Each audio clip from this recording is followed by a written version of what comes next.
పూరా local. Welcome to పూరా local. తెలంగాణలో రేషన్ బియ్యానికి డిమాండ్ ఎక్కువగానే ఉంది. ఎంతలా అంటే రేషన్ షాపుల ముందు ప్రజలు బియ్యం తీసుకోవడానికి ఉదయం నుంచి సాయంత్రం వరకు పడిగాపులు కాసే అంత. రేషన్ కోసం గంటల తరబడి క్యూ లైన్ లో నిలబడలేక సంచులు చెప్పులు పెడుతున్నారు. ఒక్కొక్కరికి రేషన్ ఇవ్వడానికి సుమారు 30 నిమిషాలు పడుతోందని లబ్ధిదారులు అసహనం వ్యక్తం చేస్తున్నారు. 3 నెలలకోసారి రేషన్ ఇస్తున్న నేపథ్యంలో చాలా మంది ఒకేసారి రావడంతో రేషన్ షాప్ ముందు క్యూ లైన్లు బార్లు తీరుతున్నాయి. ఉదయం 6 గంటల నుండే క్యూ లైన్ లో నిల్చుని సర్వర్ ప్రాబ్లం ఉండడం వల్ల గంటల తరబడి పడిగాపులు కాస్తున్నారు. ఏంటిదని రేషన్ డీలర్లను నిలదీస్తే సర్వర్ ప్రాబ్లం అని, సాంకేతిక నిపుణులు వచ్చి సరిచేసే వరకు ఏం చేయలేమని సమాధానం చెప్తున్నారు.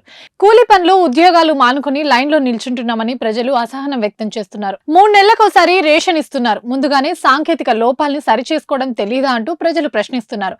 ఇప్పటికైనా అధికారులు స్పందించి వెంటనే రేషన్ ఇచ్చే ప్రక్రియ వేగవంతం చేయాలని డిమాండ్ చేస్తున్నారు. ఇవి ఇప్పటివరకు అప్డేట్స్. మరిన్ని అప్డేట్స్ కోసం చూస్తూనే ఉండండి పూరా లోకల్.